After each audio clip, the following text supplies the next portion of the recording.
COVID-19 is targeted to attack Caucasians and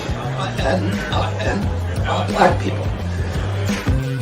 The people who are most immune are Ashkenazi Jews and Chinese.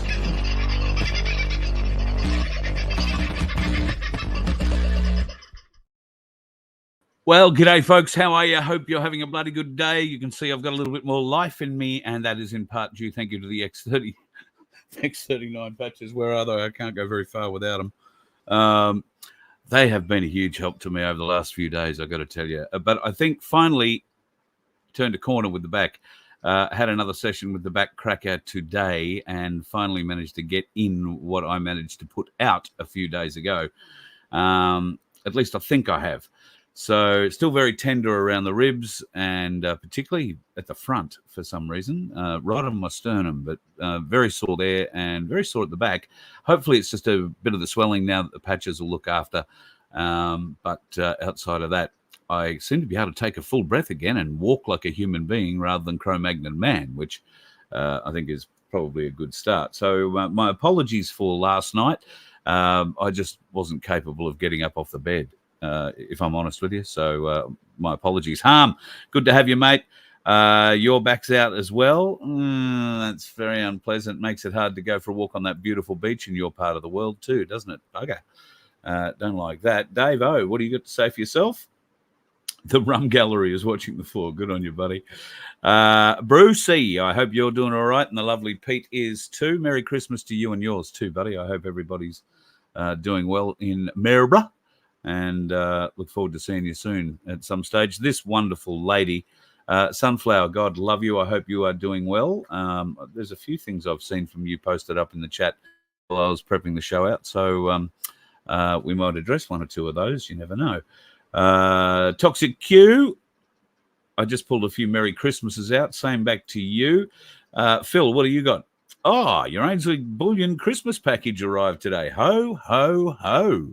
Well done. Congratulations. I'm actually popping in tomorrow to Ainsley briefly just to wish them a Merry Christmas. I may have a Christmas card floating around here somewhere. Yes, I do have a Christmas card. Just making sure I had one left. So, yeah, popping in just to see them. But also got a bit of a day on myself tomorrow. I've got that thing on my chest they want me to go back in and have a bit of a talk about. So I'll go back in and have a bit of a talk about what they've got on my chest. But thank you to everybody else who's sent me some natural alternatives to getting myself injected with whatever bloody poison they're putting in their syringes these days and having this thing cut out. So appreciate all that. Very much so.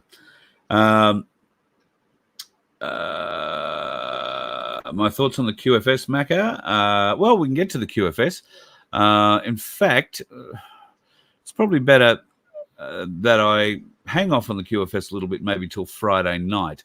And I'll tell you now, Nick Ragone from QSI is going to come on and have a bit of a chat. Now, QSI folks have been very vocal in their support of what's happening in the financial markets and liquidity that seems to be going into some of those tokens. Now, you might remember... I have a Lobster wallet. It has, I think, about 10 XLM in it. I've got an awful lot of tokens that aren't worth anything. So keeping an eye on that liquidity is always interesting. And when apparently we see liquidity flooding into the digital realm, the tokenized realm, that's when, the QFS will be a good indicator. I did read something today that is very interesting about the Stellar network, but I am nowhere near up to explaining it to you, but Nick Ragone will. And if he can't, then I think Jane's going to join us as well. So it should be a good show to find out a little bit more about where QSI is with the QFS at this stage. And what's going on in the background, because there does appear to be a fair bit going on in the background. There's a lot of excited people. Bradford, our Galactic Larrikin, is one of them. He has been writing to QSI now for some time, studies very hard, and is a font of information, if I'm honest. So, he's right into it. But we will talk more about that Friday night with Nick Ragone, I think. Stu, what do you got here? That dog of yours, man. She's a good-looking boy, I've got to say. I said she's a good-looking boy. That's stupid. 6 and 1/2 dozen the other, but I'm pretty sure it's a boy dog. So I hope you're doing well, Stu, and I hope those patches are doing well for you, bro. You seem to be back on the drums all right, so I'm hoping that's working out okay. Sunflower. Oh, this was a question or an answer to a question about a video you guys have watched. I've seen that too. It's a great video. Stu, this bothers you a bit, the moon rising during the day. Yes, well, in the southern hemisphere, the reason we've been told that we get to see the sun during the day is because the earth has moved on its axis, and that opens up a whole story I don't think I'm going to get into tonight, just between you, me, and the gatepost. So, yeah. Alana, yes, let's get into that right off, shall we? The submissions for the digital identity inquiry, folks. Now, I know that we had until the 15th of December to get onto one of them, but this is a different one. The government are trying to sneak through on us during the Christmas break. The sleazy, cheeky, slimy bastards. That's about the best way of describing what the government are trying to do. They are trying to ram this through during the Christmas period, hoping that none of us are going to take much of a look. Now, the digital identity inquiry needs to have your submission into it by early January if it is to make the grade. So please, if you do not want digital identity to form part of your life going forward, you need to make a submission to this digital identity inquiry that the government snuck in. I think they released details of it at 5 o'clock last Friday and sort of tried to sneak it in under everybody's purview over the weekend. It's been picked up on by, well, a great many people. And yes, submissions to that inquiry should be sent immediately, if not sooner. But I think you have until end of the second week of January, I want to say. So please, every single one of you, make a submission to this inquiry, telling them exactly why you don't want digital ID or anything else, their digital currency or their digital whatever else. I can tell you where all that's going to lead eventually, and unfortunately, it's going to look like this. Poliziotto robot che verifica, lui sa, va da solo.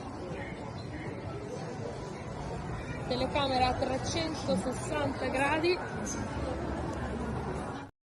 So that's in Shenzhen in China, and that is a police robot with facial recognition software running through those cameras, and it just drives around through the crowds looking at everybody. Now, the facial recognition software backs you up as a tourist.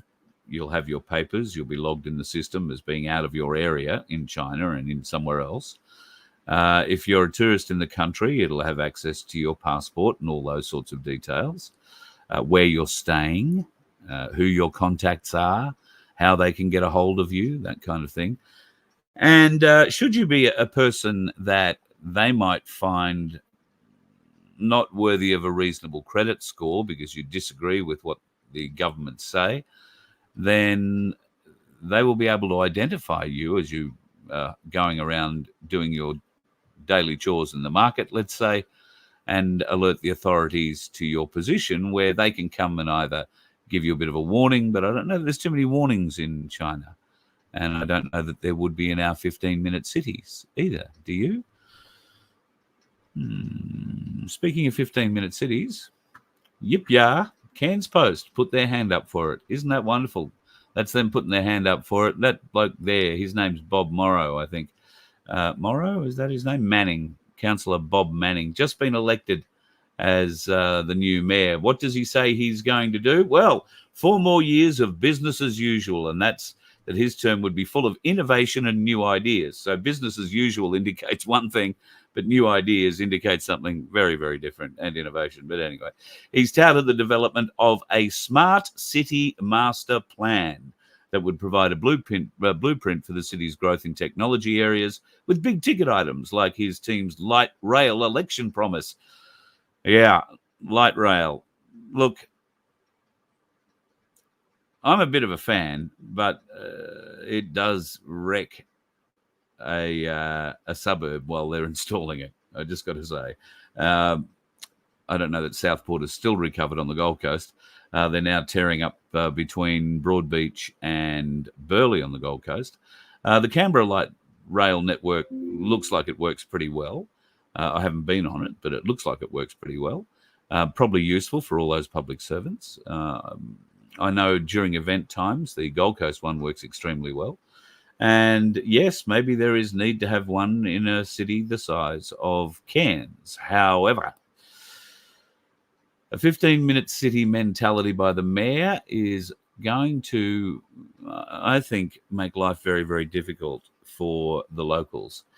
Now, some might say that regional areas are going to cope with 15-minute cities a lot easier than city areas. 15-minute cities in regional areas, like Cairns, for instance, well, the locals, have got to travel, let's say 15, 20, 30 minutes to get anywhere they want around town now. And if they want to travel any further, then it's hours to get somewhere else. So the 15-minute cities will be incrementally put in, I would suggest. And it'll only be those folks who want to go south or want to go north their boats and go fishing that all of a sudden won't be allowed to. Will you even be allowed to go out fishing from Cairns? I doubt it, because you're in protected waters. And if it's not protected now, it will be in the not too distant bloody future. You can guarantee Stephen Miles and his wanker mates in government at the moment will make sure of that, because there is so many big problems that the government have with the people and them stopping access by the people into places where we've always been able to go. And they're doing it in a underhanded way, in league with some of these First Nations people who I can only assume think they're doing the right thing, or they're very, very greedy. And there might be a bit of both. I don't know. So, yeah, it's just difficult, I think, for a lot of people to understand how they're locking up large chunks of northern Australia from fishing.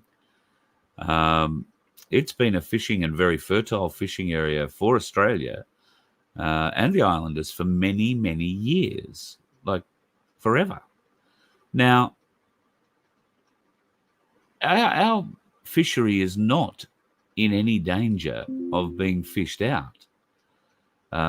Could the problem be that our fishery might be being infected from the radiation that is still pouring into the ocean out of Fukushima in Japan?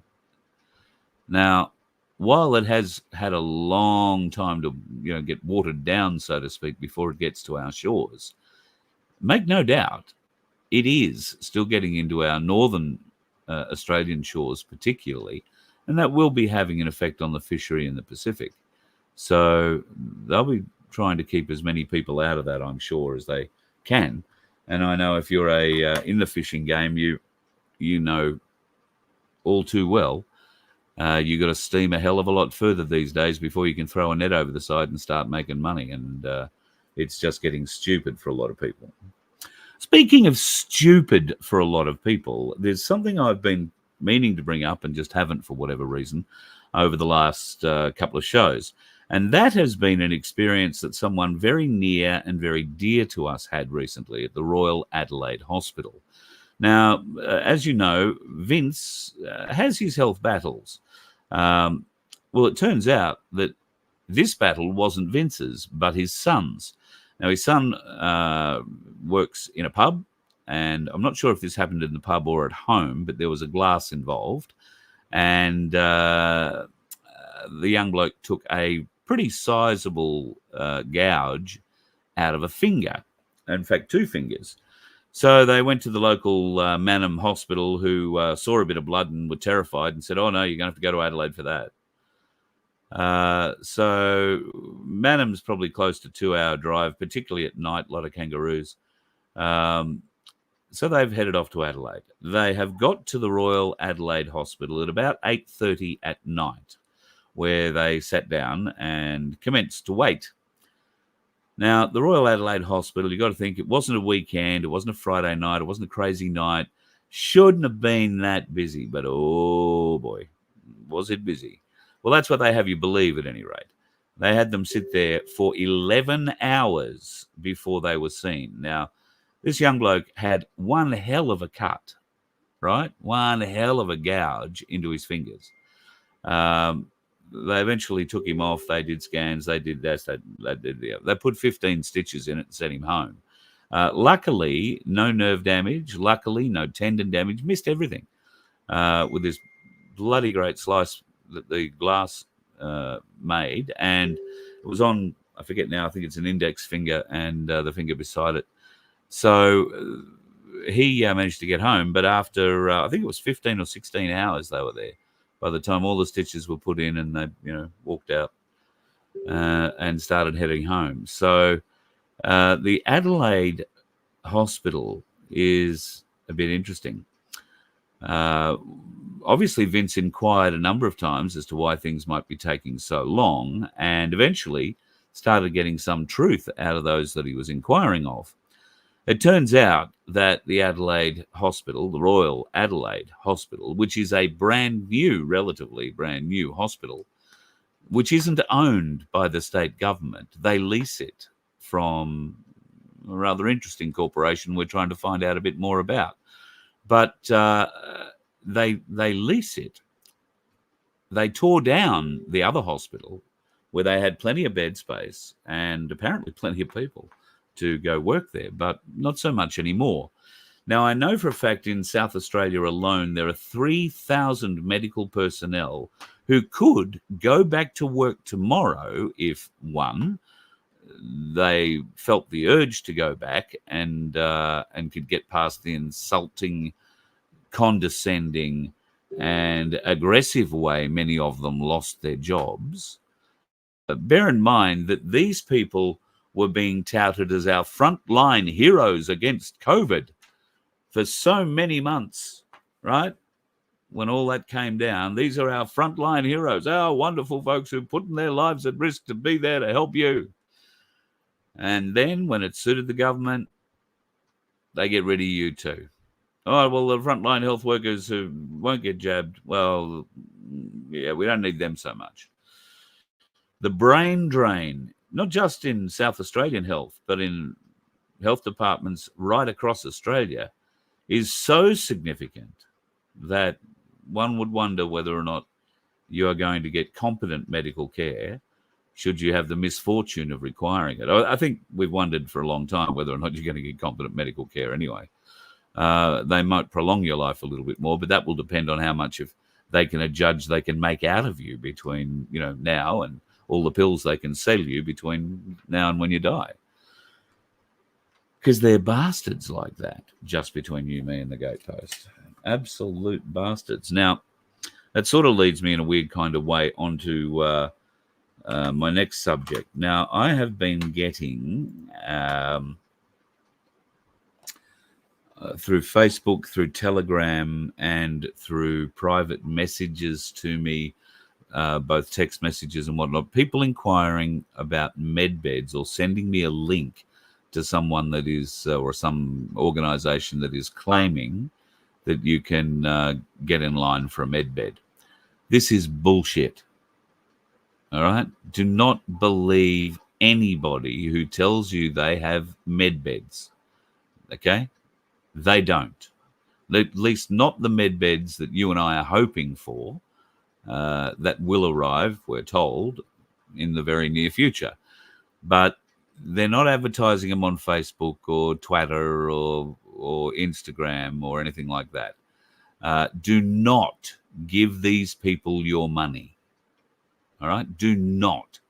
It is my understanding with medbeds that should they come into existence, and, you know, praying that they do for a variety of people and for a variety of reasons, but when they come into existence, they will be operated, held and operated by the military, at least for the first few years.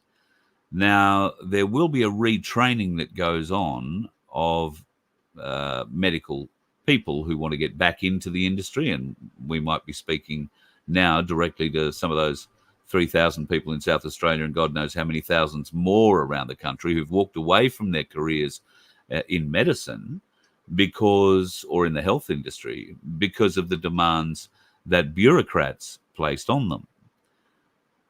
So this could be, something pretty significant coming up. You would be, if you are at all interested, I'm led to believe that you will be the first people in line to be retrained on the use of this technology.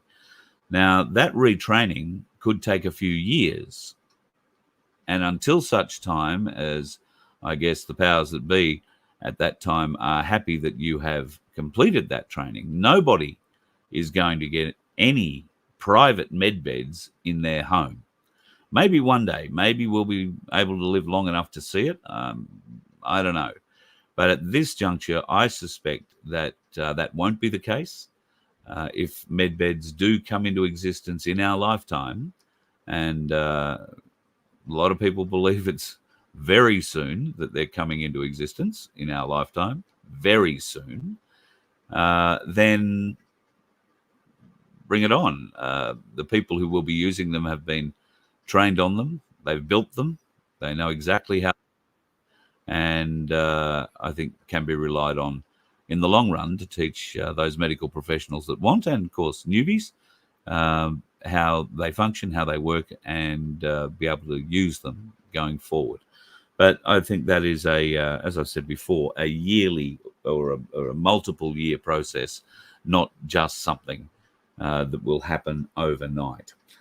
So yeah, stay away from stories about med beds, or that sort of. I mean, I think there's a shop opened up on the Gold Coast that calls itself Medbed or something like that. Look, they probably offer something. There are a few different things around, light technologies and all that kind of stuff.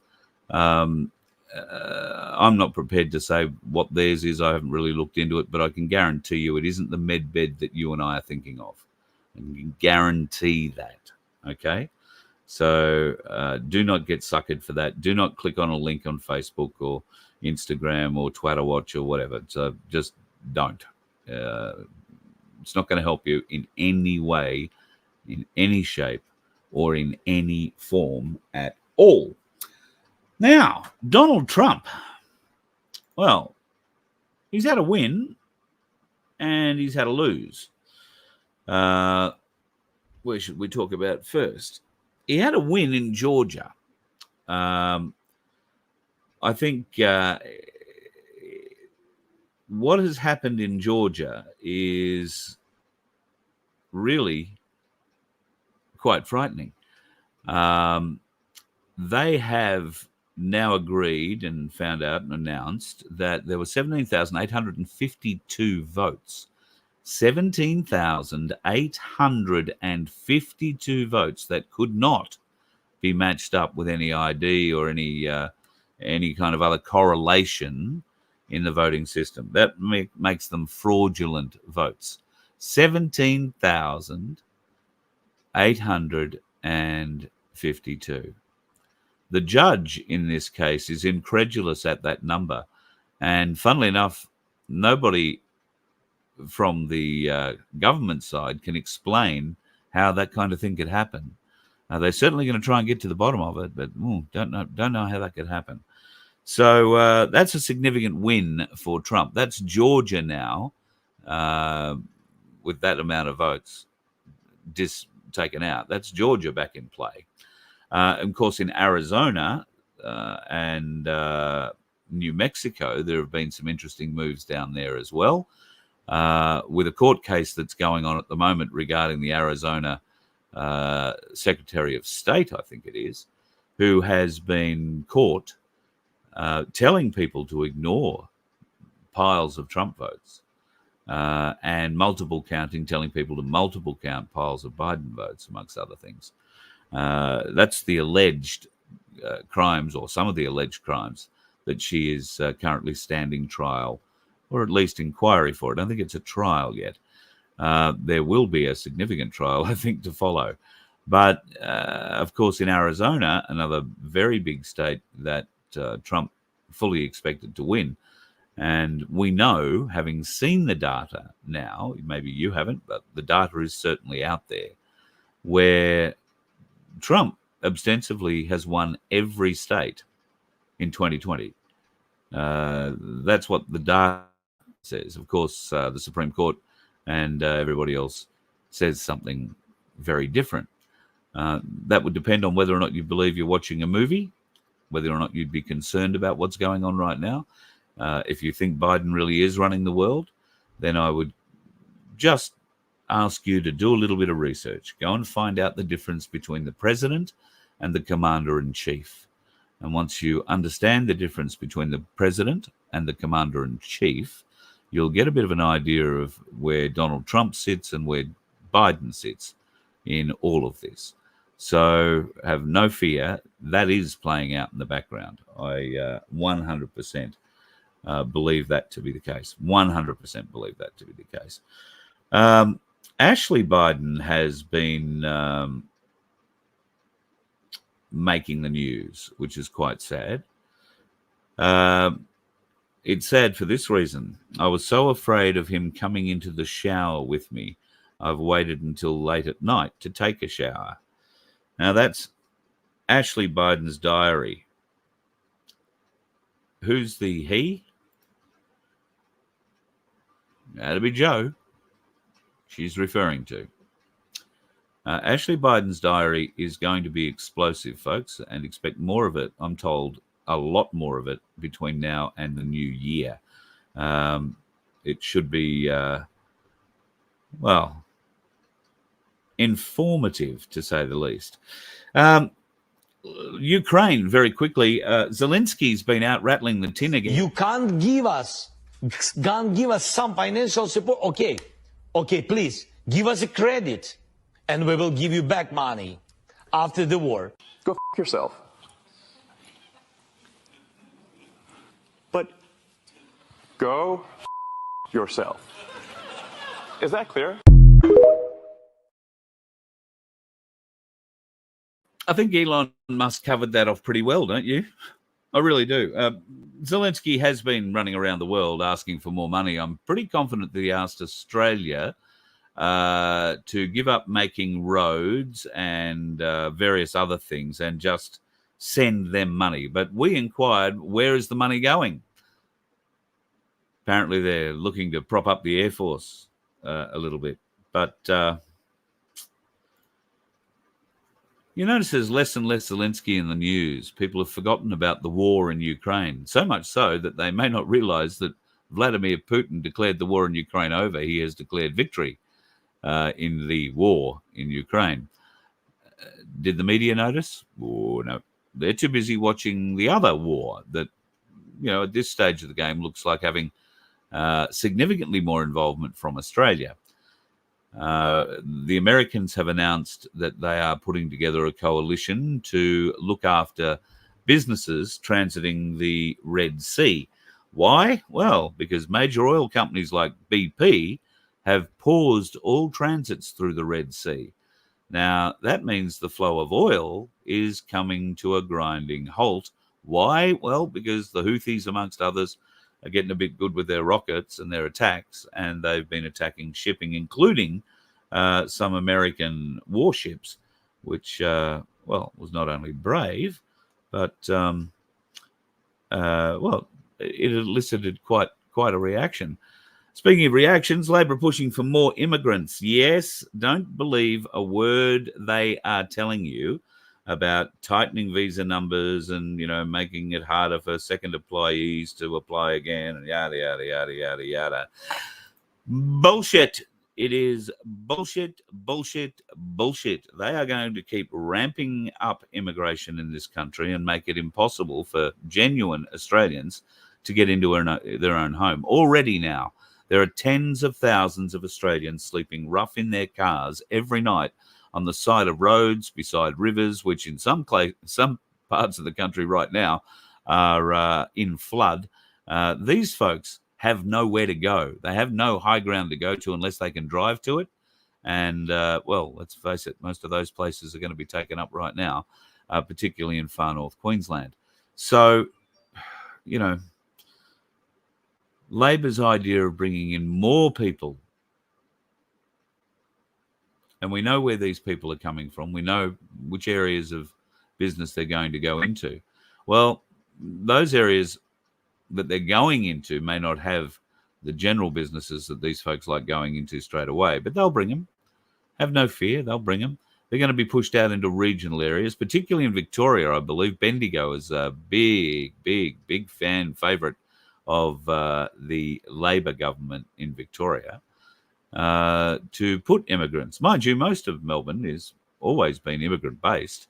Victoria is, you know, always had a very high immigrant content. Italians, Greeks, I think a lot of Turks, a lot of Vietnamese. Now there's a lot of Chinese. Now there's a lot of Indians. Now there's a lot of Sri Lankans. There's a lot of Africans. So it certainly is a multicultural city. The surprising thing is that all those in the multicultural part seem to have a roof over their heads. But those folks who, you know, up until recently, in many cases, did have a roof over their heads, now don't. All because of what the government has done. Can't go on, folks. It just can't go on. And when it doesn't go on, what's going to happen? Well, I think there's going to be a crash. And that's where cash is going to be very important, at least maybe in the short term, before something else comes into play. Now, if that's going to be some kind of free, you know, truly free digital currency, or whether or not we're going back to weighing up silver and gold, I don't know. But I would say just keep watching the indicators. China has signaled to the global market participants that they should follow the pricing of their metals as determined by the Chinese exchanges rather than relying on Western pricing standards.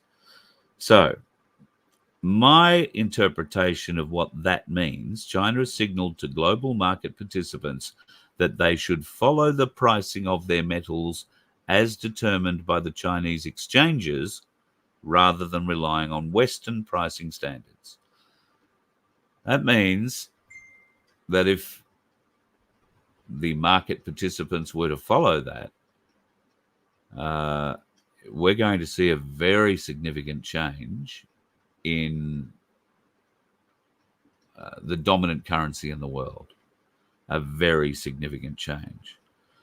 Now, bear in mind that China are a very large part of BRICS. We were speaking with Paul from Ainsley Bullion only a week or so ago about the amount of gold and silver that China is buying. Why are they buying it? Well, they're buying it supposedly for their solar panel production, which on real figures and real data looks like going up 568% next year. This means they're going to be using more silver than is projected to be dug out of the ground next year. How's that going to work? No, it's not. And when it stops working like it is now, we are going to see some big shifts in the price of silver. Probably some big shifts in the price of gold as well, but the biggest shifts will be in silver, because I believe silver will come up to, or may exceed parity with gold, at least for a while, before dropping back to parity or just below it. They're going to be running very, very close in the future, would be my bet. So if Santa has slipped you a Christmas bonus this year and you're struggling on what to do with it, well, instead of going out and buying a couple of slabs of beer, go out and buy a couple of silver coins from Ainsley Bullion. Pop in tomorrow, I might see you there. and hang on to them. Great Christmas gift idea, the half-ounce Ainsley round. I think they're about $23, $22 or $23 at the moment. What a great Christmas present for kids. Okay, get them into the silver, get them into the gold, get them into collecting, at least in the first part. But this is wealth. This is real wealth. Let them know it's real wealth. And for another $23 after they do their paper round or whatever their tasks are for the week, if there's a bit of pocket money floating around and they're not, well, maybe every second one goes to buying another coin. Maybe. Just an idea for Christmas. But that's my tip. You don't have to spend much, and it could pay you dividends like you would not believe.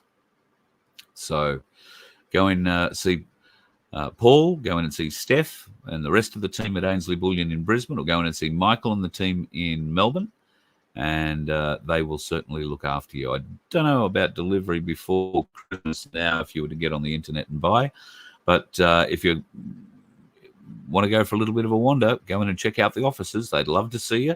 I'm sure they're all wearing their Christmas best this week too. So, and when you pop in, say hi from me, and don't forget to mention Voice of Freedom. They love catching up with you guys.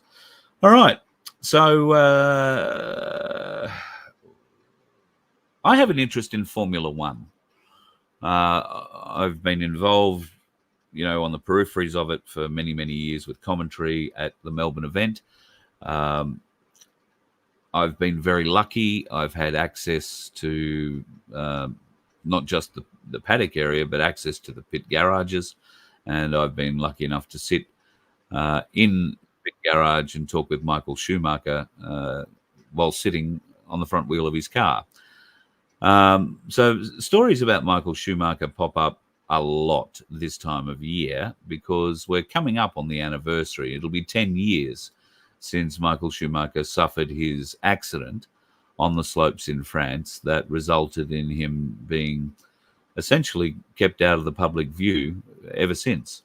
We've been told he suffered a traumatic brain injury and that he's a very different person to what we all knew. He is essentially bedridden. His wife, Karina, has kept him isolated, and only the closest of close friends, of which I can really only think of one, and his name is a fellow called Jean Todt, have supposedly been able to have access to Michael. There is even a special on, I want to say it's Netflix, but it could be on any of the others, about Michael and his son, Michael Jr., who was racing up until this year, at least, in Formula One, and is moving on next year to go and race sports cars while he sits as a reserve driver for Mercedes-Benz. There has always been stories about Michael's injury. Always. Michael was always a very private person. He always said he was pretty happy to disappear off the face of the earth, but he also felt that he would be managing his son's career as he went forward through the junior series and into Formula One. And unfortunately, that wasn't to be the case. Well,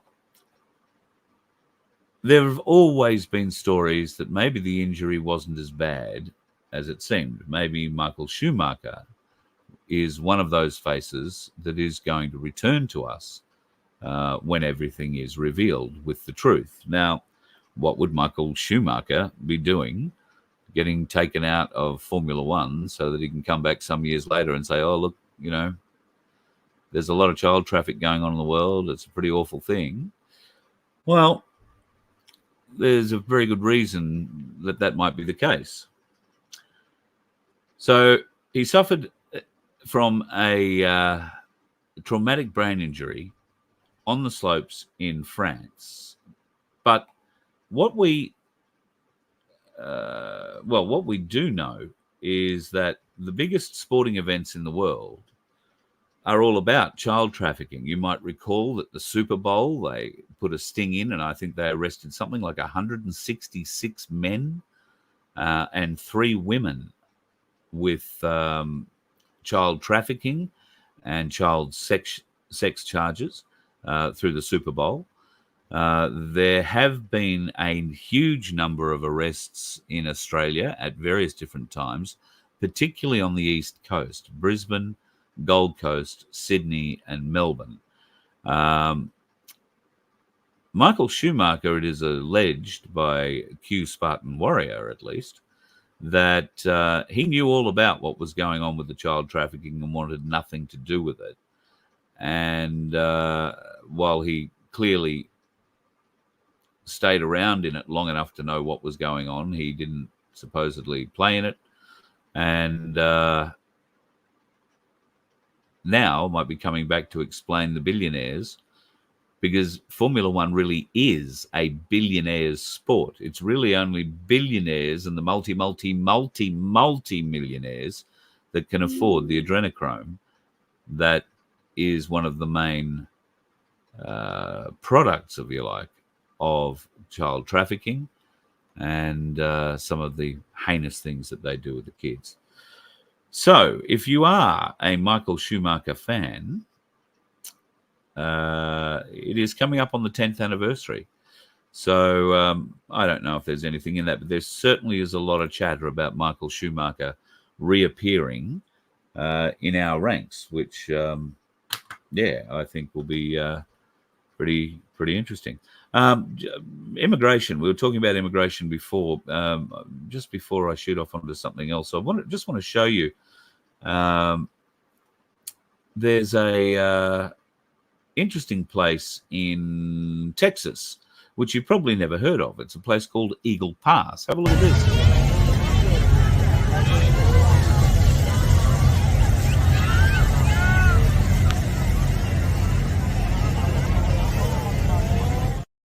So that would be, I don't know, a couple of thousand people, do you think?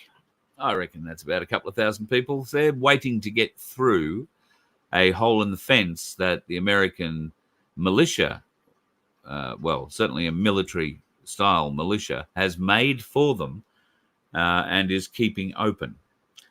They are just lining up, waiting to be funneled through the gate. They're not being checked at the gate for anything. Have another look, see how many children you can see.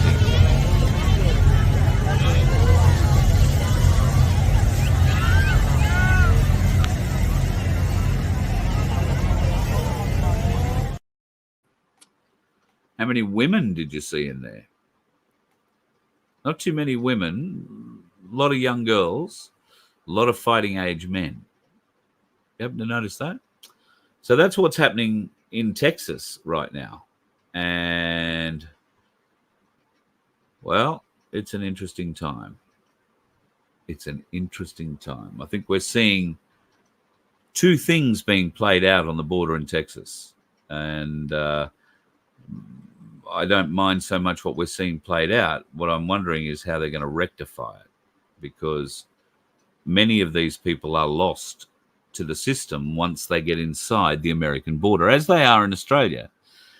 America is a bit bigger, though. You can go away and hide in that many places and still get a job. Australia, too, I suppose you can. I'm wondering what happens when our governments decide all our immigrants need to go to the likes of Lightning Ridge and Coober Pedy and, the Palmer River. Will they be... Well, I don't know. No, I'm not going to say that either. It'll be an interesting time. But I'm sure, I know Lightning Ridge, and I'm pretty confident Coober Pedy is very multicultural. So it might all work out well. But the price of housing going to go through the roof, which is a bad thing in the case of Coober Pedy because it puts a bloody hole in it. The sun comes in. Very, very, very ugly. What else have I got on my little thing here to talk about? Far North Queensland. Bloody hell. You folks up there, if you are in the flood-affected areas, my God, my prayers go out to you. I've been trying to get a hold of Rob the gold miner, who isn't out on the gold mine, thankfully, but I suspect that the dams will now be very full, which is a good thing, and he'll be chomping at the bit to get back out there. But that isn't going to happen anytime soon. There are 3 rivers he's got to cross. And right now, those rivers are raging torrents. I'm sure most of you, I didn't download it because I think everybody by now will have seen vision of the Barron Falls outside of Cairns and just the phenomenal volume of water that is pouring over there. Well, that's how it's getting away. Downstream, of course, around Cairns, we know that's been shut down. The airport is now back open. The military are doing flights, and they're getting people and supplies in from Townsville to give those folks in Cairns and surrounding areas a bit of a rest. There have been a huge number of evacuations, particularly north of Cairns in remote communities. And there are a few bushflyers who have been out helping, including Magoo, who has a Robbie 22, and he flew 16 people out by himself off a pub roof in far north Queensland. The Robinson 22 is only capable of taking 2 people, and one of them has to be flying it. So he made 16 return flights and got 16 people off a flooded roof before they wound up floating around with the logs with teeth. And trust me, there are lots of logs with teeth. In fact, I called my mate Skipper Pete, who's in Ingham yesterday.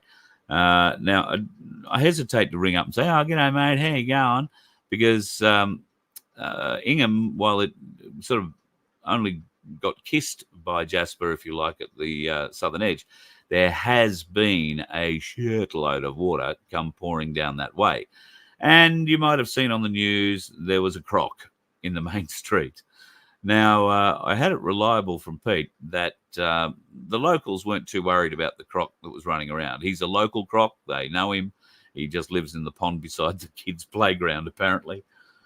But there are some new Victorians who've just moved up to Ingham, and they were out doing the shopping and getting a bit of a look around. And they got quietly, well, they didn't get quietly excited. They got very excited, loudly excited about it. So it did create a bit of a hullabaloo. But I guess them's the breaks up in far north Queensland. You might have seen the vision of a couple of blokes up near Cooktown or somewhere just south of Cooktown, went out in their boat just to go and check out whether or not the local pub was actually holding people on its roof like they'd heard. And along the way, found not 1, but 2 people clinging to trees, not just the edge of the tree. They were climbed right up it. And if you'd seen some of the salties that are floating around in that water, some of them are 4 meters plus long. I couldn't get high enough up out of that tree to be safe. But there was one old gentleman there who had been up the tree for quite a few hours, obviously, and was cramped up. Thankfully got him out safe and took him back to the pub. Far north Queensland. God love you. It was an interesting video that I saw, actually, from the fellow who did that rescue. They were talking about having to be pretty independent because they're in the middle of nowhere. The SES and associated other groups are not set up for that sort of regional engagement. If they were going to be set up for that sort of regional engagement, they would need a helicopter at the very least. At the very least. And a helicopter big enough to take enough of them and maybe a boat underneath it to get into an area like that in time to make a difference. So clearly, the SES don't have those sorts of resources in those very remote areas. And if you've never been north of Cairns, and inland, you've never seen remote. I mean, maybe if you've been up Darwin or driven through the Northern Territory, you might have seen remote then. But, oh, God, it is remote up there. And it never ceases to amaze me that people can make a living out of growing the rocks and the weeds and the thistles that grow so plentifully up there. But apparently there's some pretty good beef up there too. So God love you all. I hope the cleanup isn't too bad for you. And look, when the roads are open and we can get there, we'll come up and help if needs be. Maybe you need a barbecue host or something like that. Although, I'm going to tell you something. So not only did the backcracker get onto me today, we were talking the other night about, and I'll come back to the chat so I can see what you've put in there. Shit, there's been a lot of comments tonight. You will know that I've been on something of a health kick. I call it something because my body's not really recognizing it as a health thing yet. So shh, don't tell it. If you don't tell it, I won't. Anyway, I've been having a go at this celery juice. I got told by the personally training personal trainer who encourages me by text. Okay, encourages me by text. I'm not sooking in my texts back. I have gone past the sooking stage. Yes, celery still tastes like grass, but I'm now starting to taste the different things in the celery, like the aniseed sort of taste to it, the peppery kind of taste to it, which is, interesting for my palate. And another reason I was probably a bit crook yesterday was I've discovered that instead of drinking 450 or 70 mils of it in the mornings, I might have been drinking closer to 700 mils of it. Had a bigger cup. I thought that was what 500 mils looked like. So I may have been overjuicing myself a bit with the celery, and I paid for that a bit yesterday, just between you, me, and the gatepost. If you have ever done this celery thing, you'll know what I mean. Ooh. Oof. All right, let me have a bit of a look here. That's a beautiful one from Rachel in Tassie. I hope you're going down there, going well down there, Rach. And love to the hounds. You know what I'm talking about. The Chinese are part if they're not. The Chinese are okay if they're not part of the CCP. The problem is, if they're out here, what are the odds of them not being part of the CCP? Particularly the students. I've been fortunate enough to transport a lot of Chinese students when I was driving limos, and you get to have some interesting conversations because their English isn't terribly flash, and they might say things in error that let things slip a little bit. So yes, some of the students, a lot of the students, are very well indoctrinated, and to be rich enough to be able to come out and study a course here in tourism or whatever, you have to have somebody in your family who has a bit of money. They will be part of the party, and the party will have to approve you being sent out here to do any kind of study. So it's not like us being approved to go to China. Here, they approve you straight away. You've got to be approved in China to go to China, and that's a whole different ballgame. So, yeah, anyway, we'll see what happens. Oh, big red one. What happened? Got arrested for shitting yourself at a hospital waiting room. Huh. I would believe 100% how Masonic they are. In fact, take a leaf out of John Wilson's book. Walk up to the bloody desk and tell them that you know who the head Mason is, and that if you're not seen or you don't get something done in 10 or 15 minutes, you'll be on the phone. The head administrator will have his ass pulled through his elbow, and people will be fired. Apparently it works. I don't know. I've never tried it. But yeah, that's well, that's a bit shitty if I say so, Big Red. Just a bit shitty. Sorry for the pun. Is it a pun? Just a bad joke. Solar flares. What's going on, Rach? You're very prolific tonight. Solar flares, polar shifts. Oh, God. Is that going to happen before Christmas? That's really going to muck up Christmas if we have a polar shift before Christmas. I mean, we're going to wind up where Uzbekistan is or something. It's going to mean it's snowing. I'm not dressed for it. I've got no winter presents at all. Anyway, full moon, meteor showers, auroras, perfect time to turn the movie off and bask in the bliss. Now, well, down your way, it would be beautiful basking. In fact, I believe down your way, I'm not sure if directly in your part of the world, but the southern aurora has been showing itself lately. Some beautiful pictures I've seen from folks who are down in Tasmania, camped out down there at night. And My God, what a magnificent view. So that's another must-see. Hopeful of getting back to Tasmania early next year. When I say early, it'll be February, March. If you're in Tasmania and you're keen to catch up, let me know. We'll try and get a couple of shows together down there and get to go and see the West Coast this time. See if I can't drag out my good mate Black Sheep and his camper, and we'll make it a little bit of a journey.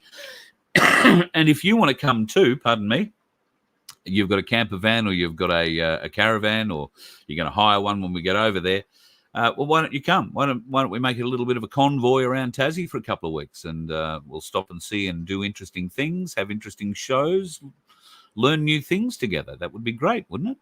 I'd love to see you. So if you're interested in that, email me, carl@vofhq.com, and we'll arrange it. I'm not sure whether or not you're allowed to take animals over on the Spirit of Tasmania anymore. When I was down in Tasmania last year, there was a problem with some animals, some very expensive animals, horses from memory, thoroughbred type horses. There were a number of them that died on the trip, and they weren't the first animals to do that. Apparently, many people had been treated very poorly by the shipping line when their animals had been found to have passed away on the journey. Now, why do your animals, you don't get to see them. That used to be the issue. They were put down in another part of the boat, and you didn't get to go and see them. You couldn't leave them in your vehicle or anything like that. So I'm not sure. I know that animal transfers were stopped, but they might be back on again. So if you've got a dog or God help you, do you take your cat on tour?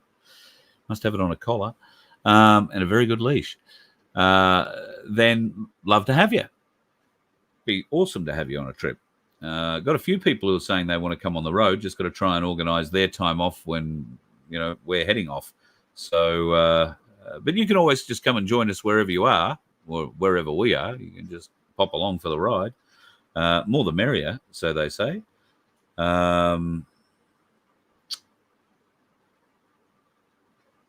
Yeah, thanks, Phil. Yep, they are running these medbed scams absolutely all over the place. It's ridiculous what they're doing. And thank you, Randy. Yes, when the time is right, you will be contacted. My belief is that you will be required to undergo a multiple stage process before you're given access to a medbed. There'll be an assessment time. There will be a planning of treatment time where you may have to detox or, do something else to get yourself prepared. And that might be something to do with your noggin as well, as in getting your head around what they're trying to do to you or what is going to be done to you, some educational process. And then, of course, there will be the procedure. So that I'm led to believe that is at least part of the process. There might be another interview process where you're, scanned psychologically. They might come and fix that up for me too. God, who knows? I'll be a completely new man. I was talking about juicer, wasn't I? I don't think I finished telling you the story. So, celery juice is, I got told I didn't make it sound very appealing. So I'm going to try this again. Would you like to give this celery challenge a go? If you do, it's going to last 30 days. I've been doing it now for 4, I think. Try and get the measurement right, okay? Get a cold press juicer, because apparently a cold press juicer presses juice better and you get more nutrients out of it than you do if you use a juicing juicer, which leads me to my Houston. So today I had cause to go out and pick up a couple of things. Now, have you ever heard of Pfeffernesses? Have you ever heard of Leberkuchen? 2 German specialties at Christmas time. So went and picked up Pfeffernesse and Leberkuchen and walked through Harvey Norman. Shouldn't have done that. But walked through Harvey Norman.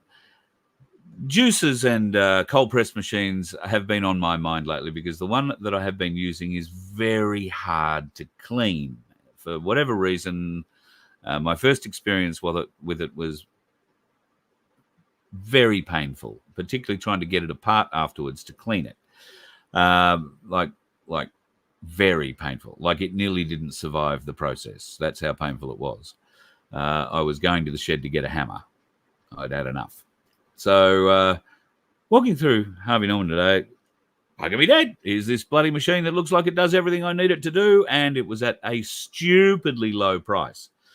And I said to the girl, is this broken or something? And she said, no, that's just the last of the model. We're trying to get rid of it. So, well, I'll have that.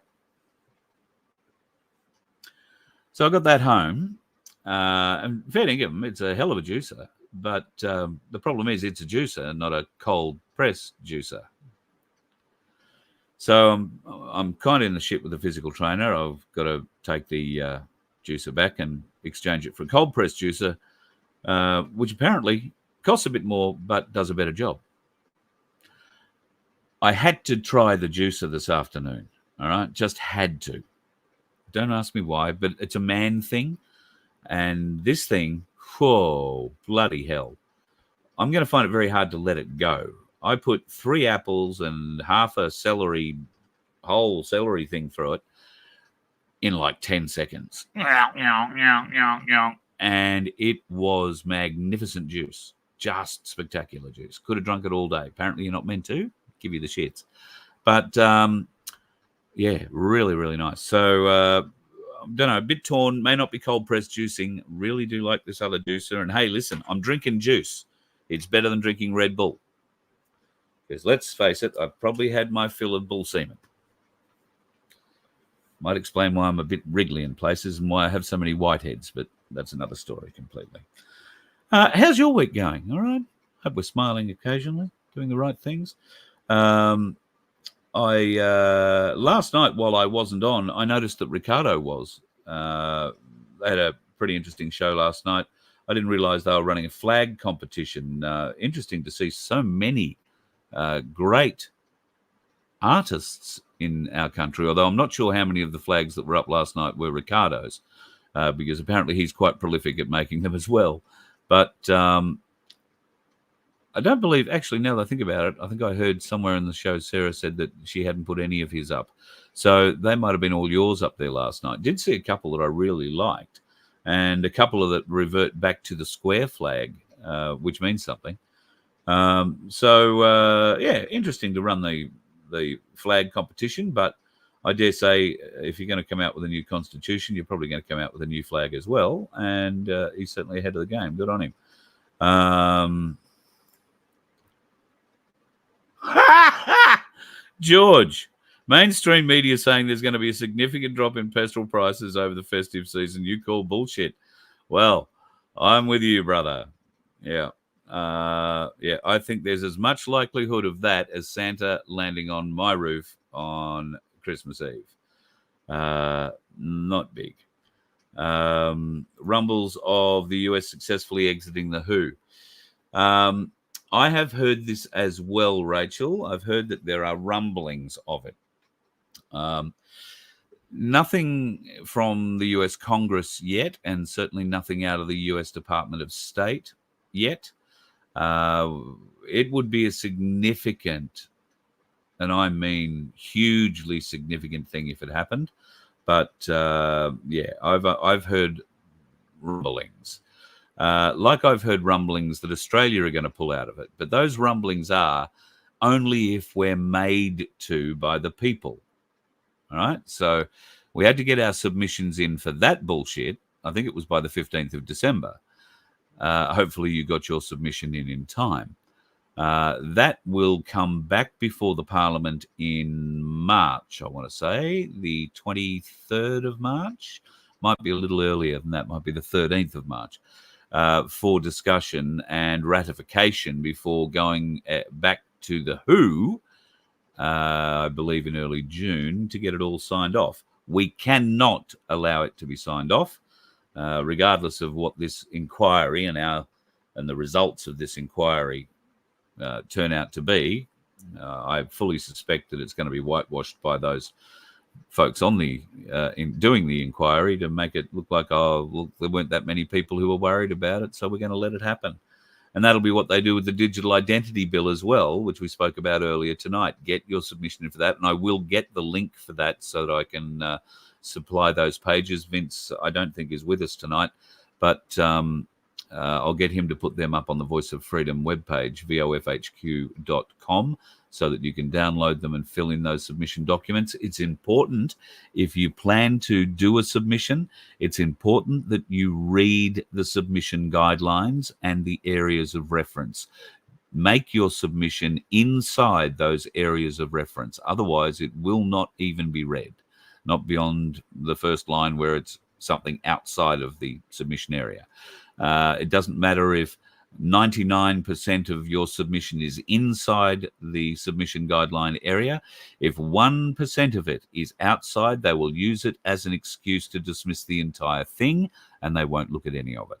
So read those guidelines about the submission and what you can submit and how you can submit. Make sure you follow them to the T. Otherwise, it's all going to be for naught. But please get behind that submission period. I think it is open until second week of January, I want to say, but it might be the 19th. I've got a few January things floating around in my head. So excuse me on the dates if I'm a little bit shaky.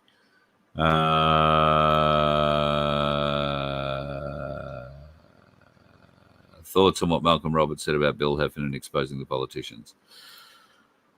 I guess I'm in exactly the same boat as Ricardo on this. I've never heard Malcolm Roberts talk about pedophiles in Parliament ever. He said he had his team look into it and they couldn't find anybody that had put a name to any kind of document. Yeah, look, I call bullshit. Heffernan was very aware of the document. He had the document in his hand the day that he was talking to Brandis about it in Senate estimates. That is available on YouTube if you want to watch it. Now, I know some people who know Bill Heffernan. He's in his late 80s now. There are two reasons Bill Heffernan won't come out and talk about this. The first reason is his age, and he just wants to get on and, you know, with what's left of his life and enjoy his family and all that. And I don't suppose he can be blamed for that. The second, and probably more limiting reason, is the fact that he's no longer covered by parliamentary privilege. So any information or names that he, A, can remember, and B, is willing to give us, could get him in a lot of trouble.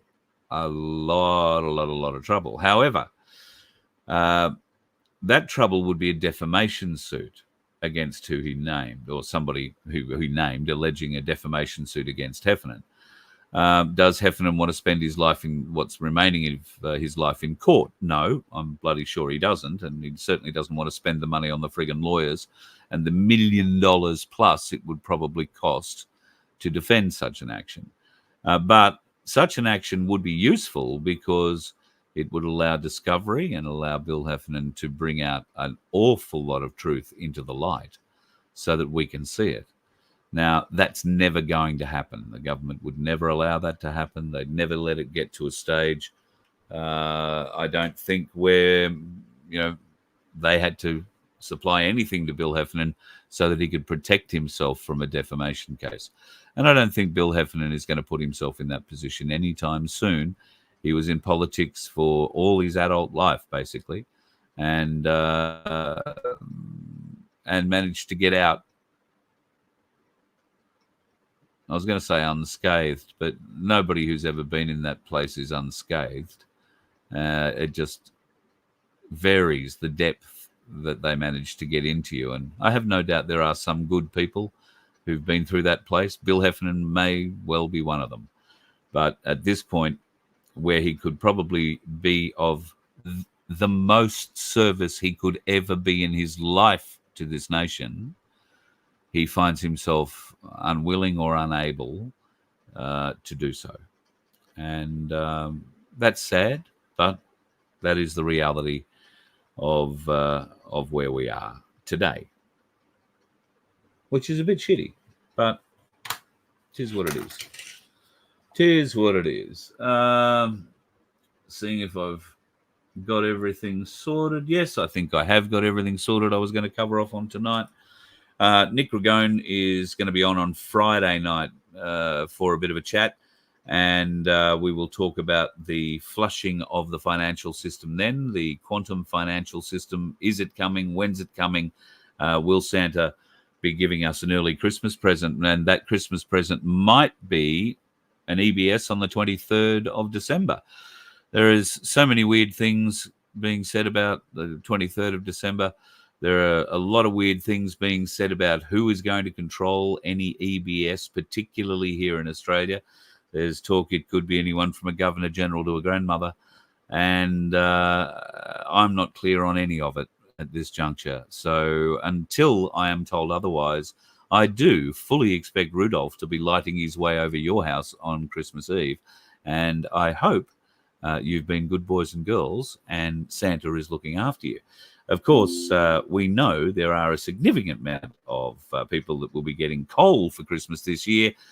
They're dickheads, and you find them on the road. You let one ant stand up to us, then they all might stand up.